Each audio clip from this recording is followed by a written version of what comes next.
One of the biggest mistakes that a lot of executives make is not investing in their business network, not making the time to forge strategic relationships across the market, not networking effectively using tools like LinkedIn, not attending enough events, not actually having an overarching strategy to their networking, and in fact, forging those meaningful relationships that are going to pay dividends. Networking doesn't just happen overnight. It's a long-term commitment to being an industry leader, to forging relationships and building rapport with people you do not know, and creating those relationships through business over many years. And the reality is it requires an investment. It requires an investment in your time. It requires an investment in terms of follow-up, and it does require an overarching strategy. And I think this is where a lot of people fall down. Um, Most executives these days, the common mantra is busy, busy, busy, too busy to do that, too busy to, forge those relationships, too busy to keep in touch.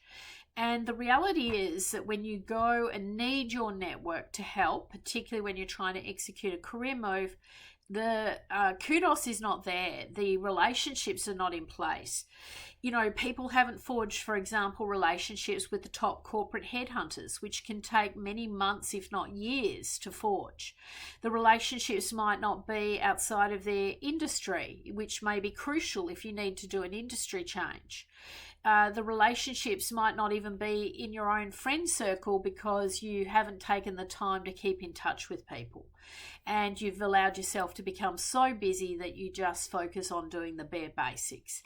Now, I think it's a huge mistake, and the reality is with technology and advancements and tools like LinkedIn, there's no reason why you can't be staying in touch with people, whether that be in social or business media, reaching out, using your thought leadership as a reason to keep in touch with people and stay on people's minds, making a real plan to go to certain events on a monthly or quarterly basis, pushing yourself a little bit outside of your comfort zone to go to different events that you normally wouldn't attend, setting up the right sort of strategy so that when you go to those events that you network effectively across the event, forge the right relationships, and then do the necessary follow-up and so on. It does require a commitment, but the investment is worthwhile.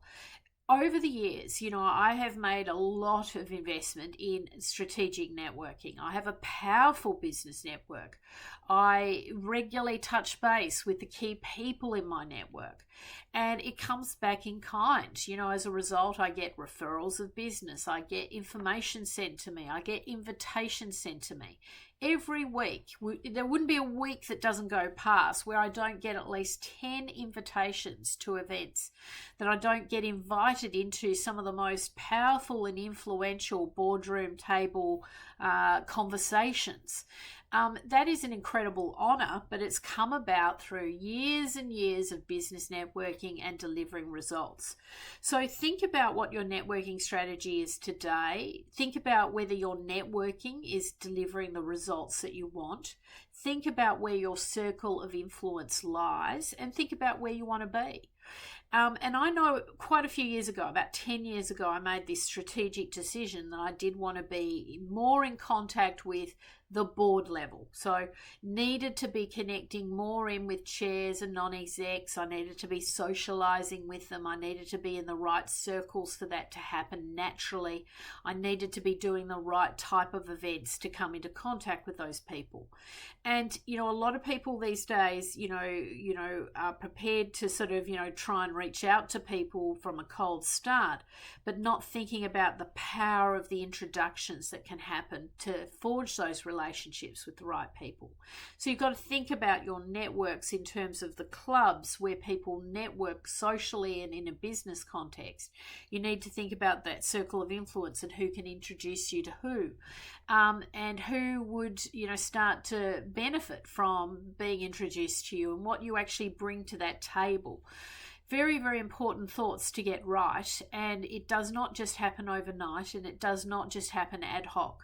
So it does require that commitment. So my challenge to you is, what is your philosophy on networking? What do you hope to gain from your network in the year ahead? And how are you going to go about implementing a networking strategy that's going to deliver results?